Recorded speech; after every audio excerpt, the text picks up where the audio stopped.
control. They all require your full attention. Professional shooters spend years mastering accuracy with one hand. Using two hands on a single gun is considered advanced technique. The idea of firing two revolvers simultaneously, one in each hand, hitting separate targets with both shots, that's considered impossible. A Hollywood fantasy, a trick that defies human neurology and physics. But in 1856, there was a man who could do it, an enslaved man who taught himself to shoot with both hands independently, who could fire left and right simultaneously, each bullet hitting exactly where he intended, who became the first dual-wielding gunfighter in American history. And he used that skill exactly once. 90 seconds, 18 dead men, all because they hanged his 7-year-old son in front of his wife, and he watched her die of heartbreak 3 days later. This is the story of Isaiah, the husband who loved completely, the father who failed to protect, the shooter who mastered the impossible, the killer who spent 12 years perfecting a skill he prayed he'd never use.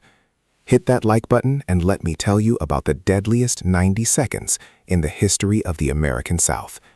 June 3, 1844. Blackwood Plantation, Mississippi. Isaiah was 18 years old when he first picked up a revolver and realized his brain worked differently. He was working as a stable hand caring for Master Robert Blackwood's horses when he found an old Colt Patterson revolver that had fallen behind feed sacks, probably dropped by one of Blackwood's sons and forgotten. Isaiah had never held a gun before. Enslaved people weren't allowed near weapons, but the stable was empty. The gun was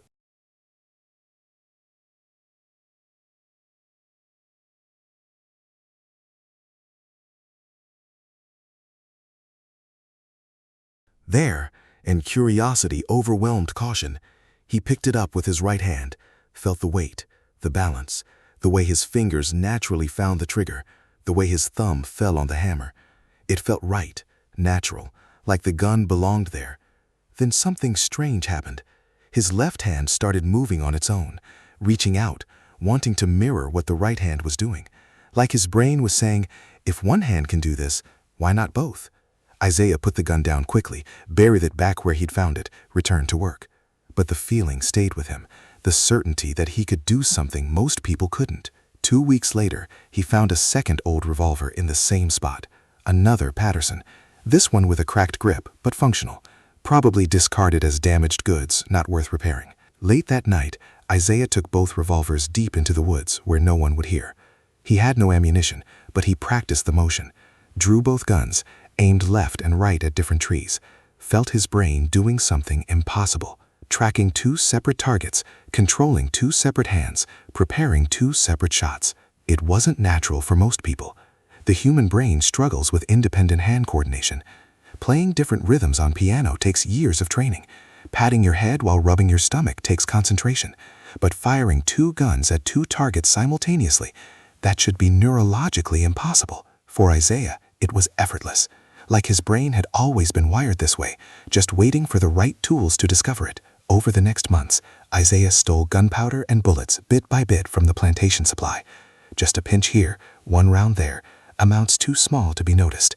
Stored them in a hollow tree deep in the woods, and he practiced, always at night, always far from the plantation buildings, always for just 10 minutes at a time to conserve ammunition. He taught himself to draw both guns simultaneously, to rack both hammers in one smooth motion, to aim left and right at different targets, to fire both revolvers at the exact same instant.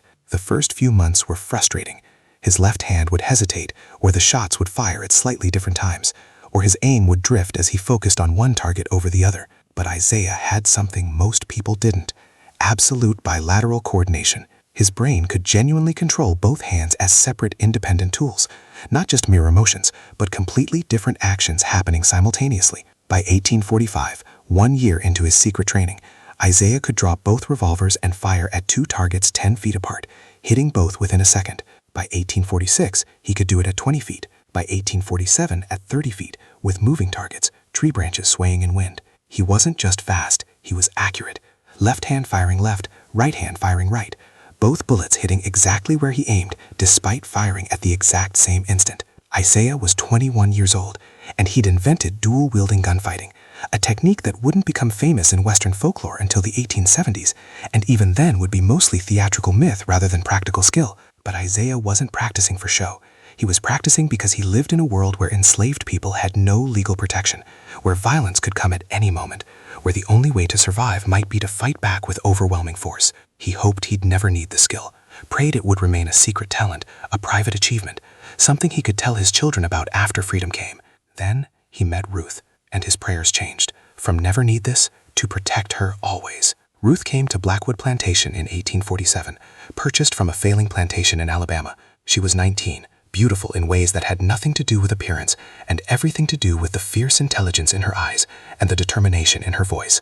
Isaiah saw her on her first day and felt something shift in his chest, not just attraction, though she was beautiful, but recognition. Like his soul had been waiting for her soul to arrive. He introduced himself that evening at the slave quarters. She looked at him with those intelligent eyes and said, "I'm Ruth. And before you ask, yes, I can read. Yes, I know it's dangerous.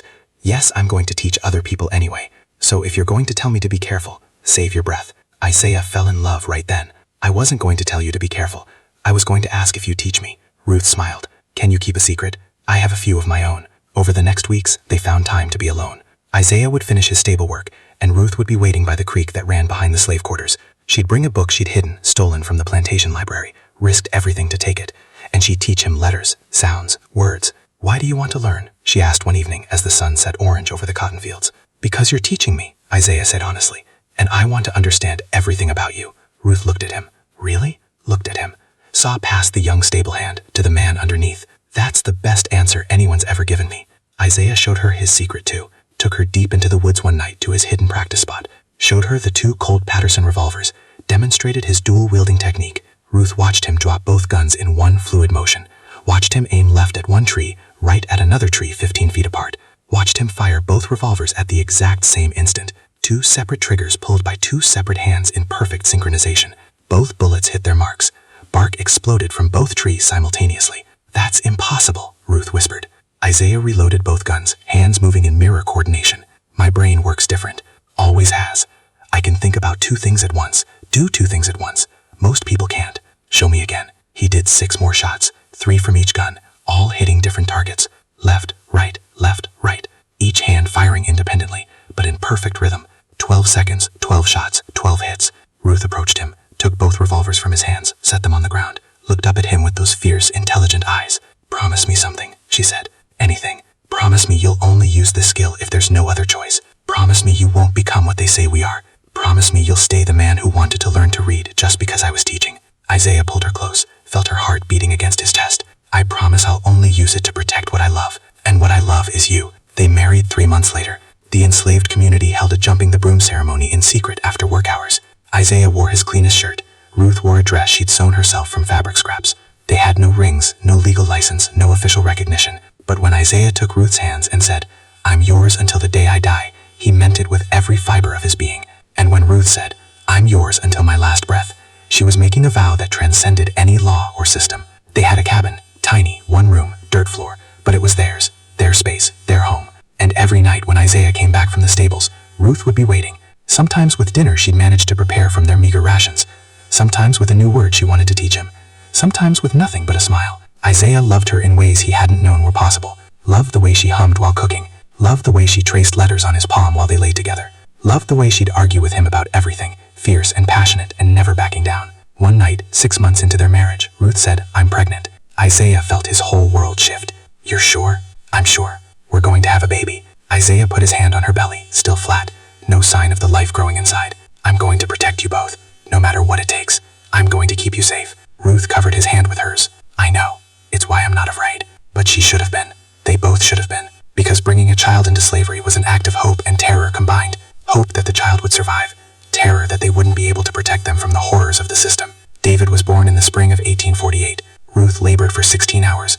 Isaiah held her hand the entire time, feeling helpless, watching the woman he loved in pain and unable to do anything but be present. When David finally came, crying and red and alive, Isaiah felt something crack open in his chest, a new chamber of his heart that had been waiting for this moment. "He's perfect," Ruth whispered, exhausted but radiant. "He's ours," Isaiah said, touching David's tiny hand. The baby gripped his finger with surprising strength. "He's going to be strong." They named him David named it after the biblical shepherd who killed a giant, because that's what enslaved people had to be, small and seemingly powerless, but capable of toppling the impossible. The first years of David's life were the happiest Isaiah had ever known. Hard years? Yes.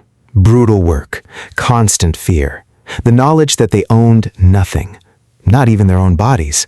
But they had each other. They had love. They had their son.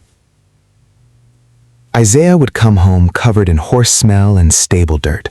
David would be waiting, would run to him, shouting, "Papa, Papa," and throw his tiny arms around Isaiah's legs. Ruth would pretend to be annoyed about the dirt being tracked inside, but her smile would give her away. At night, after David was asleep, Isaiah and Ruth would lie together in their cabin. Ruth would read to him from stolen books. Isaiah would tell her about his day with the horses.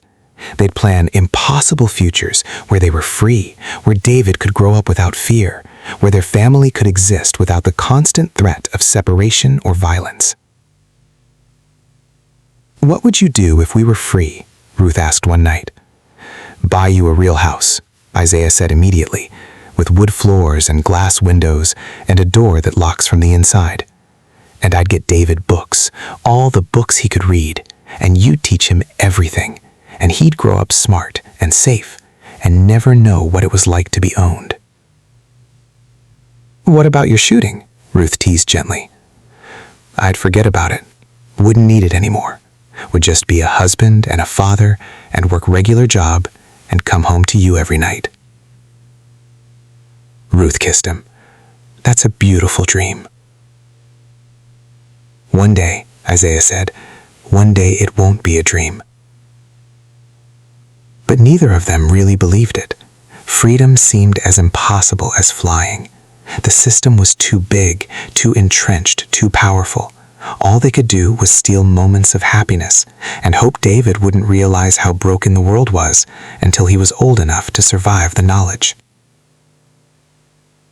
When David was 3, he spoke his first full sentence. "Mama, what are you reading?" Ruth looked at Isaiah. They both knew what that question meant. David was smart, curious, was going to want to learn, and learning to read could get him killed. "Just a book, baby," Ruth said carefully. "What does it say?" "It tells a story about a man who went on a long journey." "Can you teach me the story?" Ruth and Isaiah exchanged another look. The conversation without words that married people have, the weighing of risk versus love, the knowledge that denying David education was denying him his full humanity, but teaching him could get him killed. Ruth made the decision. "Yes, baby, I'll teach you, but you have to promise to keep it secret." David nodded seriously, not understanding the danger, but sensing his mother's tone.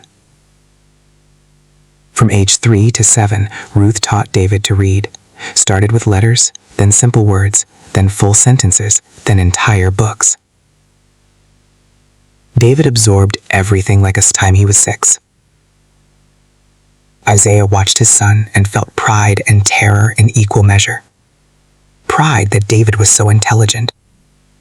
Terror that his intelligence would get him noticed, would mark him as dangerous, would lead to exactly the kind of attention they needed to avoid. "Should we tell him to hide it better?" Isaiah asked Ruth one night. "He's 7 years old," Ruth said. "He doesn't understand yet that being smart is dangerous. How do we explain to a child that he has to pretend to be stupid to stay alive?" "We have to before someone notices." "I know. I wanted him to have a childhood. Wanted him to be able to be brilliant without fear." Isaiah held her. "We'll talk to him tomorrow. I explain that his reading is a secret. Make sure he understands." But tomorrow was too late. The next afternoon, David walked past the veranda where Thomas Blackwood sat struggling with his Latin homework, heard Thomas misreading a passage, corrected him without thinking, without understanding that correcting a white child was dangerous, that displaying knowledge was fatal. Isaiah was in the stables when he heard the commotion, heard Master Blackwood's voice raised and angry, heard David's voice scared and confused, knew immediately something was terribly wrong. He ran to the main house, saw Blackwood holding David by the arm, saw Ruth running from the kitchen, face white with terror. "This boy corrected my son's Latin," Blackwood said coldly, said he could read, said his mother taught him. Isaiah felt the world stop, felt every nightmare he'd ever had about this moment coming true. "Master Blackwood, please," Ruth started. "Who taught him to read?" "I did," Ruth said immediately. "It was me. I taught him." "He's just a child. He didn't understand." "You taught a slave child to read Latin," Blackwood said. "You know that's illegal." "Please," Ruth begged. "Please, he's 7 years old. He didn't mean any harm. I'll stop teaching him. You'll both be punished," Blackwood said. "The boy for learning, you for teaching, and this one," he looked at Isaiah, "for not reporting it." Isaiah felt rage building in his chest, felt his hands wanting to reach for weapons he didn't have, felt the skill he'd spent 12 years developing wanting to be used. But Ruth caught his eye, shook her head slightly, mouthed the word, "David," because if Isaiah fought back now, they'd kill David instantly. The only way to maybe possibly save their son was to comply, to hope for mercy, to pray that Blackwood would settle for whipping instead of worse. They assembled the entire enslaved community in the yard, made everyone watch. This was meant to be a lesson, meant to show what happened when enslaved people tried to be educated. They tied David to the whipping post, 7 years old, terrified, crying for his mother. "Please," Ruth screamed, "please whip me instead. He's just a child." "Silence," Blackwood said. The overseer raised the whip. Isaiah tried to lunge forward. 4 men grabbed him, held him back. He fought them, nearly broke free, but they were too many and too strong. The whip came down on David's back. The boy screamed. Ruth collapsed, sobbing. Isaiah roared with rage, still fighting the men holding him. Again, again, again, the whip fell. David's screams got weaker. His small body went limp. "Who taught you to read?" Blackwood demanded. David said nothing, loyal to his mother, even through the pain, even at 7 years old. They revived him with water, whipped him again. Still he wouldn't tell, wouldn't betray Ruth even to make the pain stop. Finally, after the 10th lash, David passed out and wouldn't wake up. "Hang him," Blackwood ordered. "He's 7 years old," Ruth screamed. "He's an example. If he won't tell who taught him, he dies, and his death will teach everyone else that literacy means death." They put a noose around David's neck, his small neck, his 7-year-old neck that should have been held by his father's gentle hands, not a rope meant to kill him. Isaiah thought like a demon, broke free from one man, punched another, tried desperately to reach his son. They tackled him, 6 men to hold him down, forced him to watch. They strung David up, his small body jerked, struggled, went still. Ruth's scream was inhuman, the sound of a soul breaking, the sound of a mother watching her child murdered and being helpless to stop it. Isaiah stopped fighting, stopped struggling, watched his son die, and felt something inside himself die too. Not his love, that was still there, burning like acid in his chest, but his hope, his belief that the world could be anything other than evil. They cut David down after he was dead, threw his small body at Ruth and Isaiah's feet like garbage. "Bury him," Blackwood said, "and remember this, literacy is death." Isaiah picked up his son's body, so light, so small, carried him to the unmarked slave cemetery with Ruth following, her sobs, the only sound in the terrible silence.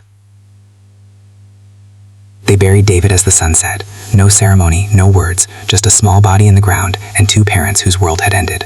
Ruth didn't speak for 3 days, didn't eat, barely drank, just sat in their cabin staring at nothing, tears running down her face. Isaiah tried to care for her, brought her water, begged her to drink, held her when she'd let him, but he could feel her slipping away, could feel the woman he loved dying even though her body was still alive. On the 3rd night, Ruth finally spoke. "I can't," she whispered. "Ruth, please. I can't live in this world without him." She looked at Isaiah with eyes that were empty, hollow.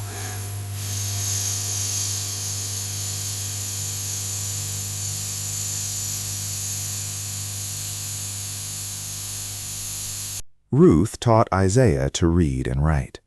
Isaiah showed Ruth his shooting skill, took her to his secret practice spot in the woods, demonstrated how he could fire both revolvers at different targets simultaneously. Ruth watched him put 6 shots into 2 separate trees, 3 each, all within a handspan of the marks he'd carved. Watched him reload both guns at the same time, hands moving in perfect coordination. Watched him draw from his belt and fire both guns in less than 2 seconds. "That's impossible," Ruth said quietly. "I've seen Master Blackwood's sons practice shooting. They can barely hit a target with one gun using both hands." "My brain works different," Isaiah said. "Always has. I can do 2 things at once like most people can only do one." Have you thought about what you do with this skill? Hope I never need to use it. But if you did. Isaiah looked at the twin revolvers in his hands. Then whoever I used it on wouldn't have time to regret making me. Ruth took his face in her hands. Promise me something. Promise me you'll only use this if there's no other choice. Promise me you won't become the monster they say we are. I promise, Isaiah said. I'll only use it to protect what I love. They had a son in 1848, named him David after the shepherd who killed a giant. David was born with his father's eyes and his mother's intelligence, and their combined stubborn will to exist as fully human in a world that called them property. Isaiah loved that boy more than breathing, would come home from the stables covered in horse smell and dirt, and David would run to him anyway, laughing, calling Papa. Ruth would pretend to be annoyed at the dirt being tracked inside, but her smile gave her away. They were a family. In a system designed to destroy families, they built one anyway, built love anyway, built hope anyway. For 8 years they had that, 8 years of stolen happiness, 8 years of David growing from baby to boy, 8 years of Ruth teaching David to read in secret, 8 years of Isaiah practicing his shooting in the woods while dreaming of a day when the skill would be obsolete because freedom came. Then, in the summer of 1856, everything ended. David was 7 years old, smart beyond his years, reading at a level that would have been advanced for a white child twice his age. Ruth had taught him well, but perhaps too well. He didn't understand yet that intelligence in an enslaved child was dangerous, that reading was illegal, that displaying knowledge could get you killed. On July 14, 1856, Master Blackwood's youngest son, Thomas, was struggling with a passage in a Latin textbook. He was 12 years old, entitled and lazy, failing his tutoring despite every advantage. David was walking past the veranda where Thomas sat with his book, heard Thomas misreading a Latin phrase about Roman warfare, and without thinking, without understanding the danger, corrected him. That word is gladius, not gladius, David said. Its declension changes the ending, and the phrase means by the sword they conquered, not with swords they fought. Thomas stared at this 7-year-old enslaved child who just corrected his Latin. How do you know Latin? David, still not understanding the danger, said proudly, Mama taught me. I can read Latin and English and do arithmetic too. You can read. Thomas's voice went cold. Master Blackwood heard this from inside, came out to the veranda. What did you say, boy? David finally sensed the danger, stayed quiet. Thomas, ask him again. Can you read, David? David looked terrified now, shook his head. Then how did you correct my Latin? Thomas demanded. Silence. Blackwood grabbed David by the arm. Who taught you to read? David said nothing, loyal to his mother to the end. Blackwood called for the overseer, had David taken to the whipping post in the yard. All enslaved people were forced to assemble and watch. Isaiah and Ruth were brought from their work, forced to stand at the front. This boy has been taught to read, Blackwood announced. Teaching slaves to read is illegal. Teaching them Latin is an abomination. Someone taught him. He will tell us who, or he will be punished until he does. They whipped David. 7 years old. Isaiah had to be held back by 4 men to keep from intervening. Ruth screamed until her voice broke. David never told, never said Ruth's name. Took the whipping until he passed out. They revived him with water. Whipped him again. Still didn't tell. Finally, Blackwood ordered him hanged as an example. If he won't tell who taught him, he dies. And his silence warns everyone else. Literacy is death. They put a noose around David's neck. 7 years old. Strung him up from the whipping post. Isaiah tried to break free from the men holding him. Failed. Ruth collapsed, screaming. David died in front of his parents. Hanged for the crime of being taught to read. For the crime of being too smart. For the crime of loving his mother enough to die rather than betray her. They cut David down and threw his body into the unmarked slave cemetery. No ceremony. No marker. Just 7-year-old bones in the ground. Isaiah and Ruth were released back to their cabin. Isaiah held Ruth while she cried. Held her for 3 days straight. She barely ate. Barely spoke. Just cry until there were no tears left. Then cried without tears. On the 3rd night, Ruth looked at Isaiah and said, I can't. I can't live in this world without him. I can't wake up every day knowing he's gone and his killers walk free. Ruth, please. I love you, she said. I love you so much, but I can't. I'm sorry. She died that night. Isaiah woke up holding her body. The doctors would later say it was heart failure. Isaiah knew better. She died of heartbreak. Died of a broken spirit of a broken world. Died because they'd killed her son and she couldn't survive the grief. Isaiah buried Ruth next to David. 2 graves in the unmarked slave cemetery. His wife? His son. Both dead within 3 days. Both killed by a system that called their murder legal. He stood at their graves for hours, not crying anymore. Past crying. Just standing, feeling the grief transform into something else. Something colder. Something that had been waiting 12 years to be used. He thought about Ruth's last words. I'll see you and David again somewhere better than this. Isaiah didn't believe in somewhere better. Didn't believe in heaven or afterlife or any place where the three of them could be together again. He believed in this world. This brutal, evil world. And he believed that this world owed him blood for what it had taken. He walked back to his cabin. The cabin he'd shared with Ruth and David. The cabin that was now empty except for ghosts and memories. Sat on the floor where David used to play. Where Ruth used to read. Where they'd been a family. On the wall. Scratched into the wood where no one would notice. Ruth had carved a sentence. David can read 47 books. She'd updated it every time David finished a new book, her private record of their son's achievement. Her secret documentation that he was brilliant. Isaiah touched the carving. Traced each letter with his finger. Letters Ruth had taught him to recognize. Words he'd creed because she'd loved him enough to teach him. 47 books. 7 years old. Murdered for being too smart. And Ruth. Ruth who'd loved him completely. Who'd taught him to read. Who'd given him a son. Who'd made life bearable in an unbearable world. Dead because her heart couldn't survive watching their son hanged. Isaiah stood. Walked to the loose floorboard where he'd hidden his revolvers 12 years ago. Pulled out both Colt Patterson revolvers. The guns he'd maintained obsessively. The weapons he'd practiced with. Thousands of hours. The skill he'd mastered.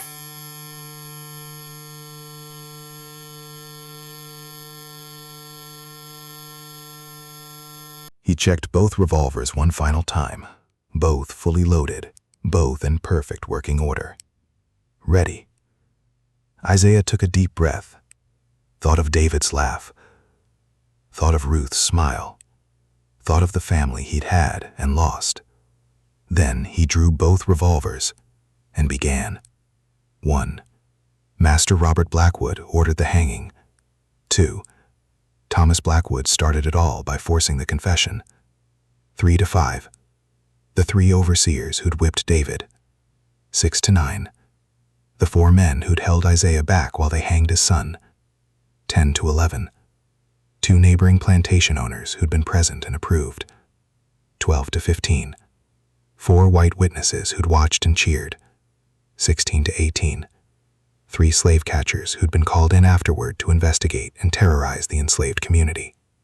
18 men, all complicit in murdering his son, all part of the system that killed Ruth through heartbreak. 2 revolvers, 6 shots each, 12 total bullets. He'd need to reload once during the attack. That was fine. He'd practiced reloading both guns simultaneously thousands of times. Could do it in 4 seconds.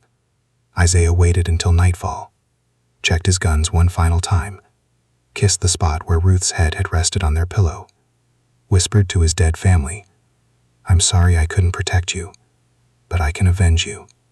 Then he left the cabin and began the deadliest 90 seconds in Mississippi history. The plantation grounds were quiet at midnight. Most enslaved people were asleep, exhausted from 16-hour workdays. The white overseers and Blackwood family were in their houses, confident in their safety, confident that enslaved people were too broken to fight back. Isaiah walked through the darkness with both revolvers tucked into his belt. He'd practiced this approach for 12 years, knew every shadow, every blind spot, every line of sight, moved like a ghost. His first targets were the 4 men who'd held him back while they hanged David. They slept in the overseer quarters, a long building with individual rooms. Isaiah knew their routines, knew they slept heavily, knew the layout. He entered through the unlocked door. These men feared no one. Why would they? They were armed overseers on a plantation full of supposedly broken slaves. The first man, Jackson, slept in the room nearest the entrance. Isaiah drew both revolvers, stood in the doorway, aimed left at Jackson's head, right at the lamp on the dresser. He fired both guns simultaneously. The left bullet entered Jackson's temple. The right bullet shattered the lamp. Both reports sounded like a single gunshot. Jackson died instantly. The darkness was now complete. Isaiah moved to the next room. Williams heard the shot, was sitting up in bed when Isaiah entered. Isaiah fired left, right. Both guns aimed at Williams. 2 bullets, both into the chest. Williams fell back, dead before he understood what was happening. 2 down, 10 bullets remaining. 12 seconds elapsed. Hayes and Morrison came out of their room simultaneously, one from each end of the hallway. They saw Isaiah standing in the middle, a revolver pointed at each of them. Saw him fire both guns at the same instant. Felt the bullets hit them in the same heartbeat. Both men dropped. 4 down, 8 bullets remaining. 20 seconds elapsed. Isaiah reloaded both revolvers simultaneously. Right hand loading right gun, left hand loading left gun, both moving in perfect synchronization. 4 seconds to fully reload both guns. 12 fresh shots. The 3 overseers who'd whipped David lived in separate cottages near the main plantation house. Isaiah moved to the first cottage. Mason, the head overseer, was waking up from the sound of distant gunshots. Isaiah kicked open the door. Mason reached for his rifle. Isaiah fired both revolvers. Left bullet hit Mason's gun hand, destroying it. Right bullet hit Mason's chest. Mason screamed once, then died. 5 down, 10 bullets remaining. 30 seconds elapsed. The second overseer, Crawford, was already armed when Isaiah reached his cottage. Came out the door with a shotgun. Isaiah dove right, fired both revolvers while rolling. Left bullet in Crawford's leg. Right bullet hit his throat. Crawford's shotgun discharged into empty air. He fell, drowning in his own blood. 6 down, 8 bullets remaining. 40 seconds elapsed. The third overseer, Davidson, ran, tried to reach the main house to raise alarm. Isaiah fired once with his right gun. The bullet hit Davidson's back. He fell 10 yards from the main house door. 7 down, 7 bullets remaining. 45 seconds elapsed. Master Blackwood heard the commotion, came out onto his veranda with his 2 adult sons, Thomas and Edward. All 3 were armed. Blackwood had a rifle. His sons had pistols. Isaiah walked into the open, both revolvers visible. Stood 30 feet away. 3 armed white men versus 1 enslaved man with 2 guns. Isaiah. Blackwood's voice was confused. What are you? Isaiah fired both revolvers. Left bullet hit Edward's gun hand before he could aim. Right bullet hit Thomas in the chest. The boy who'd started all this, 7-year-old David's killer, fell dead on his father's veranda. Blackwood aimed his rifle. Isaiah fired left while diving right. The left bullet hit Blackwood's rifle barrel, knocking his aim wide. Blackwood's shot missed. Isaiah fired right from the ground. The bullet entered Blackwood's heart. Edward was still alive, clutching his destroyed hand. Isaiah stood, walked over, fired once more. Edward died. 10 down, 3 bullets remaining. 60 seconds elapsed. The 2 neighboring plantation owners who'd approved the hanging lived in houses a quarter-mile away, but they'd heard the gunfire, were coming to investigate. Isaiah waited in the shadows. Mitchell and Harrison rode up on horses, both armed. Saw the bodies on Blackwood's veranda. Saw Isaiah standing there with both revolvers raised. You damn. Mitchell started. Isaiah fired both guns. Both bullets hit both men in the same instant. They fell from their horses, dead before hitting the ground. 12 down, 1 bullet remaining. 70 seconds elapsed. The 4 white witnesses who cheered during David's hanging lived in town, but 3 of them had come to the plantation tonight for a social gathering. Were inside the house. They heard the gunfire, came out together, saw the carnage, saw Isaiah reloading both revolvers, saw death walking toward them. They ran for their horses. Isaiah loaded fresh cylinders into both guns. 6 shots each revolver again. 12 fresh shots. He fired both guns at the running men. Left, right, left, right. Alternating hands, tracking separate targets with each gun. 8 shots in 4 seconds. 4 men fell. All dead. All shot while running. All hit from 40 yards away. 16 down. 4 bullets remaining. 85 seconds elapsed. The 3 slave catchers who terrorized the community after David's death heard the gunfire from the slave quarters where they'd been staying as guests. Came out armed with rifles and pistols. Saw Isaiah approaching. They fired at him. 6 shots. All missed. They were shooting at single target with single weapons. Isaiah was tracking 3 separate targets with 2 separate guns. He fired both revolvers. Left, right, left, right. 4 bullets. 3 men fell. The third slave catcher wasn't hit fatally. Isaiah's left bullet had caught his shoulder instead of his chest. The man raised his pistol for one last shot at Isaiah. Isaiah fired his final bullet with his right hand. The bullet entered the man's forehead. He fell. 18 dead. Both revolvers empty. 90 seconds elapsed. Isaiah stood in the center of the plantation, surrounded by 18 bodies, both revolvers smoking. The enslaved community was emerging from their quarters, staring in shock and awe and terror at what he'd done. Ruth's friend, an older woman named Sarah, approached him carefully. "Isaiah, what did you do?" "Justice," Isaiah said flatly. "They killed my son. They killed my wife. I killed them. All of them. They'll come for you. They'll come with dogs and guns and ropes. And I know I'm not running. You have to run. You have to. Ruth is buried here. David is buried here. I'm not leaving them." Sarah grabbed his arm. "They're dead, Isaiah. They're gone. But you're alive. You can escape. You can live. That's what Ruth would want." Isaiah looked at her. "Ruth wanted our son to live. Didn't get that. All I want is to be with them." He walked to the grave where Ruth and David were buried, sat down between their graves, set both empty revolvers on the ground beside him. "I avenged you," he said to the graves. 18 men, everyone who killed you, or helped kill you, they're all dead. I used the skill I spent 12 years developing. I became the monster they feared. I did what they said we couldn't do. I fought back. I won. He sat there until morning. The enslaved community didn't approach him, didn't try to make him run, just watch this man who'd done the impossible, who'd killed 18 armed white men in 90 seconds using a technique that shouldn't have existed, who'd shown that enslaved people could fight back, could win, could kill their oppressors if pushed far enough. At dawn, the militia arrived. 200 men with rifles and dogs surrounded Isaiah where he sat between the graves. "You killed 18 white men," the militia captain said. "They killed my son and my wife," Isaiah replied. "I'd say we're even, except I'm still short by 11. You'll hang for this. I know. Get it done." They took Isaiah to town, tried him in a courthouse for 1 hour. The verdict was predetermined. Guilty on 18 counts of murder. Sentence, public hanging, to be carried out immediately. They built gallows in the town square, assembled every white person in 3 counties to watch.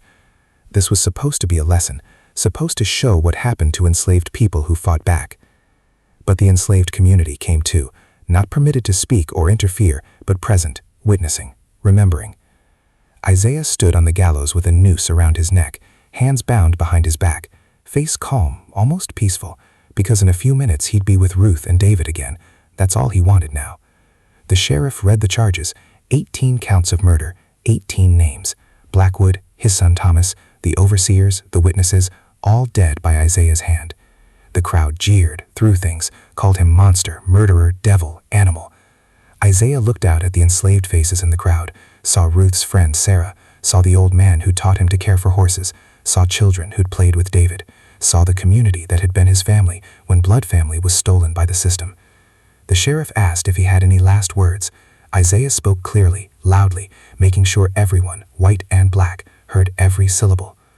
"My name is Isaiah. I was born enslaved. I will die enslaved. But for 12 years I was also a husband. For 8 years I was also a father. And for 90 seconds 2 days ago I was also the deadliest man in Mississippi. My son's name was David. He was 7 years old. He could read 47 books, Latin, English, history, mathematics. His mother taught him because she believed every child deserved education. Master Blackwood hanged him from a whipping post for the crime of being intelligent. I watched my son die for learning to read. My wife's name was Ruth. She was the smartest, bravest, most beautiful person I ever knew. She taught enslaved children to read in secret. She taught me to read. She gave me a son. And when they murdered David, her heart broke so completely that it stopped beating. I held her when she died of grief. She was 28 years old. I loved them more than breathing, more than freedom, more than my own life. And when this system murdered them, I used a skill I'd spent 12 years perfecting. I could fire 2 revolvers simultaneously, 1 at each hand, hitting 2 separate targets with both bullets. An impossible skill, a technique that won't become famous for another 20 years in your Wild West stories. but I did it. In 90 seconds, I killed 18 men. Everyone who'd participated in murdering my son. Everyone who'd caused my wife's death. I fired both guns at 2 targets at once, and every single bullet hit exactly where I aimed. You call me murderer, I call myself father. You call me monster, I call myself husband. You call me property, I call myself human. I proved we're not what you say we are. We can think, we can learn, we can love, we can innovate, we can fight. And when you push us past breaking, we can kill with precision and skill that your best marksman can't match. My son is dead, my wife is dead. In a few minutes I'll be dead too, and you'll try to forget this happened, try to erase me like you erase all of us. But the enslaved community will remember, will pass this story down, will teach their children that enslaved people can fight back, that we're not helpless, that we're not animals. Remember what one man with 2 guns did in 90 seconds. Remember that I loved my family enough to die avenging them. Remember that your cruelty created me. Your system built this. You murdered a 7-year-old for reading, and I murdered 18 grown men for murdering him. That's justice in your world. I'm content with it. I'll see Ruth and David in a few minutes, and you'll live knowing that one enslaved man killed 18 of you before you could stop him. Isaiah looked at the enslaved faces in the crowd one last time, saw tears, saw pride, saw something like hope. Then he looked at the white faces, saw rage, saw fear, saw the understanding that their comfortable certainty about enslaved people's helplessness had just been shattered. Tell them about me, Isaiah said to the enslaved community. Don't let them erase this. Don't let them forget. The sheriff pulled the lever before Isaiah could say more. The noose tightened. Isaiah's neck snapped. He died instantly, which was more mercy than David had gotten. Isaiah's body hung in the town square for 3 days. A warning, a lesson, a reminder of what happened to enslaved people who killed white people. But it didn't have the effect they wanted.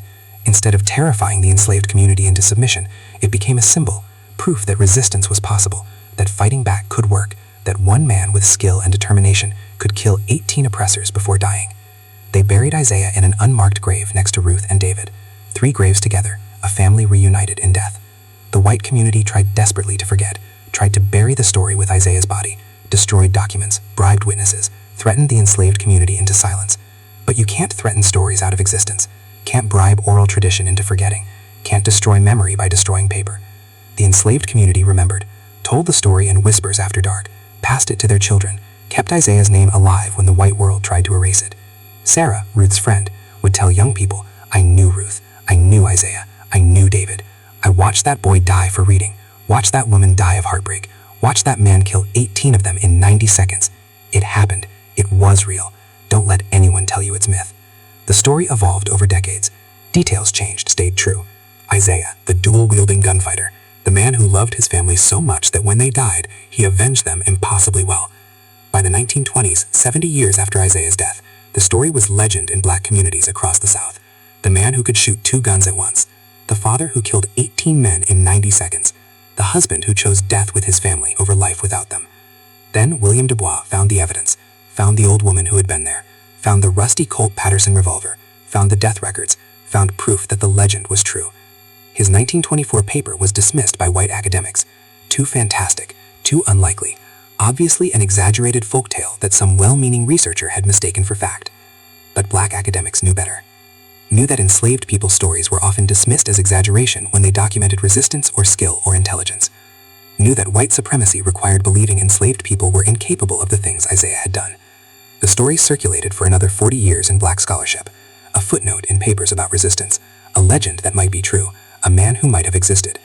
Then in the 1960s, during civil rights movement, researchers found Isaiah's execution record, found the court documents listing 18 murder charges, found cemetery records showing 18 white men buried in 1 week, found references to a slave rebellion at Blackwood Plantation in 1856. Slowly the evidence accumulated. Not enough to satisfy skeptics, but enough to convince people who wanted to believe that resistance was always possible, that enslaved people had always fought back, that love and rage combined could create impossible acts. Dr. Marcus Washington's 1968 study compiled everything: Isaiah's life, Ruth's teaching, David's murder, the 90-second massacre, the execution, the erasure, and recovery. One section of the study focused on Isaiah and Ruth's love. Isaiah and Ruth's marriage existed in defiance of a system designed to destroy enslaved families. Their love, romantic, passionate, enduring, challenged the myth that enslaved people were incapable of deep emotional bonds. Ruth taught Isaiah to read because she loved him. Isaiah mastered dual-wielding because he wanted to protect her. They created a family when family formation was dangerous. And when that family was destroyed, both died rather than live without each other. Their love story is evidence of the full humanity that slavery tried to deny. Another section discussed David. David's intelligence was his death sentence. At 7 years old, he could read Latin, could correct a white child's grammar, could engage with complex texts. His existence proved that enslaved children given education were intellectually equal or superior to privileged white children. That's why he had to die. Not because he was dangerous, but because he was proof. Proof that the system's justifications were lies. Blackwood hanged him to suppress that proof. Isaiah killed Blackwood to avenge it.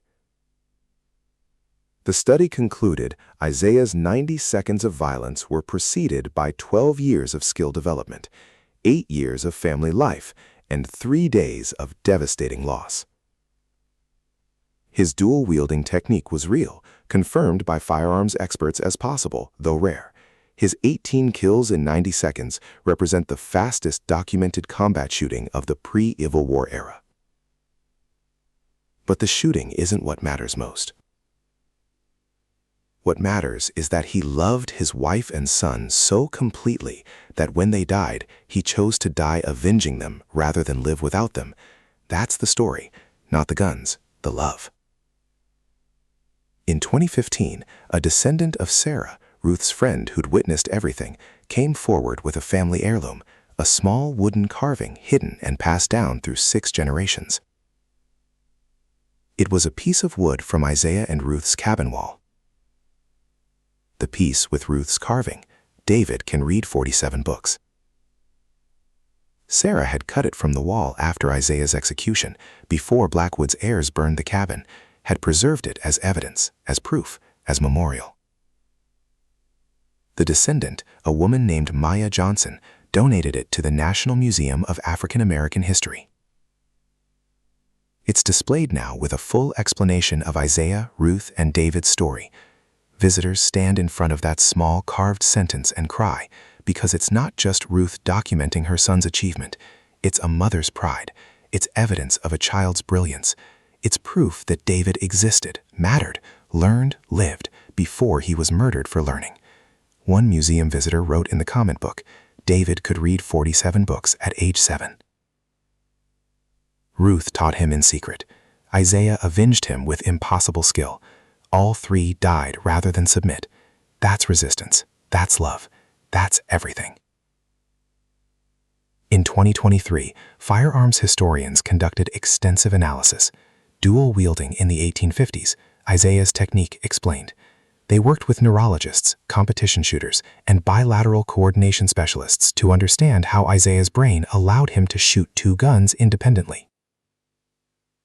The findings: approximately 3 to 5% of the population has enhanced bilateral coordination, can control both hands as truly independent tools. Most people's hands want to mirror each other. Try patting your head with one hand while rubbing your stomach with the other. It's difficult because your brain struggles with asymmetric hand movements. But some people's brains are wired differently, can write different words with each hand simultaneously, can play completely different piano parts with left and right hands, can theoretically aim and fire 2 guns at 2 separate targets with equal accuracy. Isaiah apparently had this neurological trait. Combined with 12 years of obsessive practice, he developed a skill that most people physically couldn't replicate, no matter how much they practiced. The study concluded Isaiah's dual wielding wasn't luck or mythology. It was the intersection of rare neurological ability and extraordinary dedication. He practiced an impossible skill for 12 years, hoping he'd never need it, then used it once perfectly for 90 seconds. The fact that Wild West legends would later mythologize dual wielding as common doesn't diminish that Isaiah actually did it first, did it better, and did it for love instead of fame. In 2023, the 3 graves at former Blackwood Plantation received new markers, commissioned by descendants of the enslaved community. David, 1848 to 1856, beloved son, read 47 books, murdered for learning. His intelligence scared them. His death avenged by father who loved him. Ruth, 1828 to 1856, beloved wife and mother, teacher in secret, died of heartbreak 3 days after watching her son hanged. Her love survived her.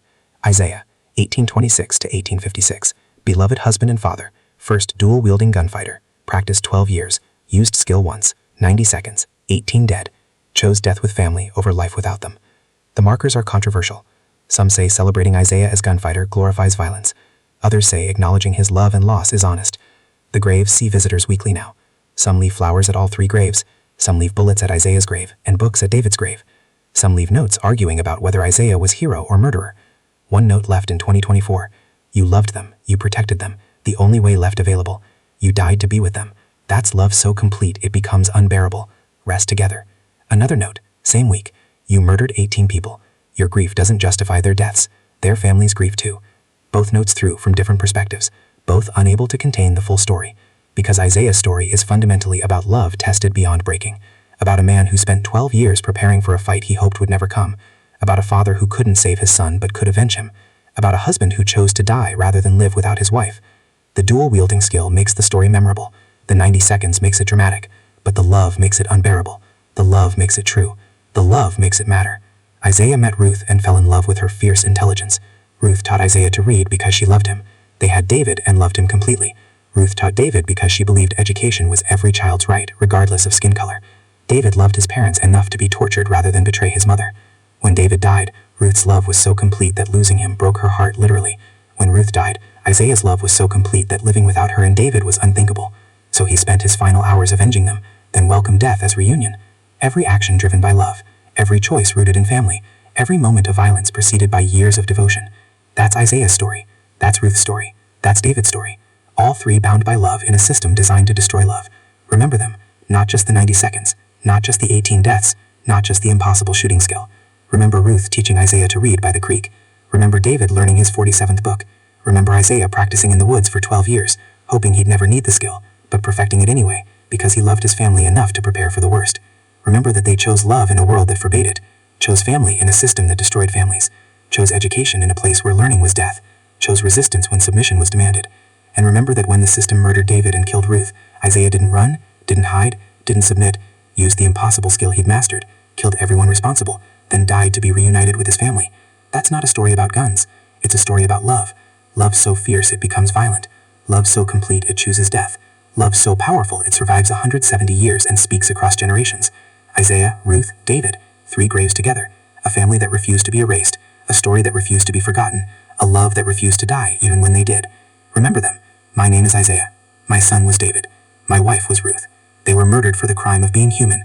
I killed 18 men in 90 seconds because I spent 12 years learning how I could fire 2 guns at 2 targets at the same time. And every bullet hit exactly where I wanted. They said we were animals. Said couldn't think, couldn't plan, couldn't fight. I proved them wrong. My son could read Latin at 7 years old. My wife taught him I could shoot better than any man here. And there are more like us. More smart, more skilled, more angry. Remember that. Remember what one enslaved man with 2 guns did in 90 seconds. Remember what we're capable of when you push us past breaking. They hanged him before he could say more. Isaiah died on July 17, 1856, age 30 years old, 3 days after his son's death, 4 days after his wife's death. The white community tried to forget him, buried the story, didn't want it known that an enslaved man had killed 18 armed white men with perfect accuracy, didn't want the lesson to spread to other plantations.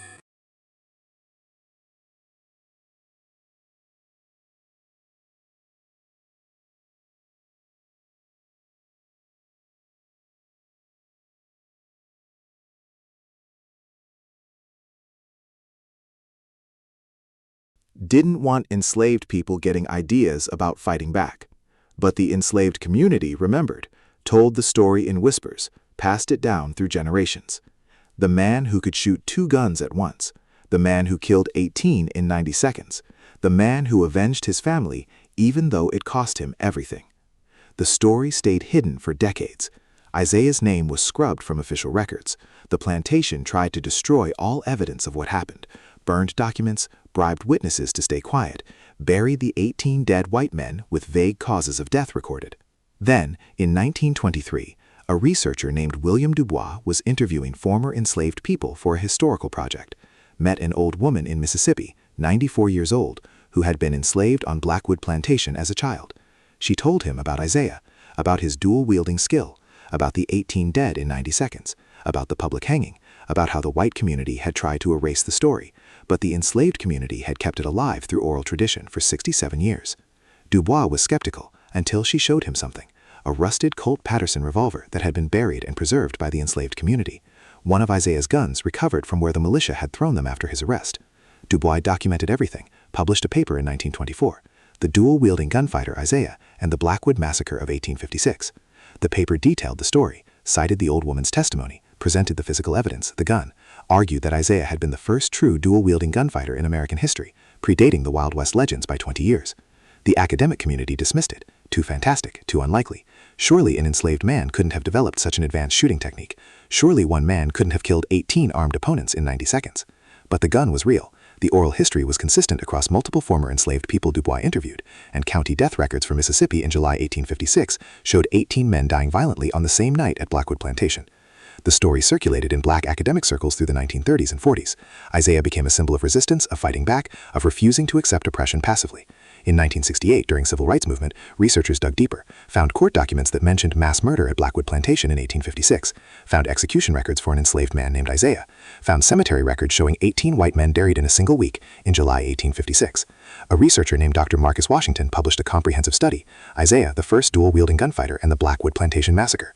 The study pieced together everything: Isaiah's life, his marriage to Ruth, their son David, the hanging, Ruth's death, the 90-second massacre, Isaiah's execution. Dr. Washington also consulted firearms experts who confirmed that dual-wielding accuracy was theoretically possible for someone with exceptional bilateral coordination and thousands of hours of practice. Rare but not impossible. Isaiah apparently had both. In 1994, Hollywood tried to option the story for a film. The project died in development because studios didn't believe audiences would accept an enslaved man as a skilled gunfighter. They wanted to change Isaiah to a freed black cowboy in the post-Civil War West. Researchers who controlled the story rights refused to allow the change. Isaiah's story had already been erased once by white supremacy. They wouldn't let Hollywood erase it again. In 2003, a documentary filmmaker named Sarah Chen created The Twin Gunner, Isaiah's 90 Seconds. The documentary interviewed historians, firearms experts, descendants of the enslaved community from Blackwood Plantation, and descendants of some of Isaiah's 18 victims.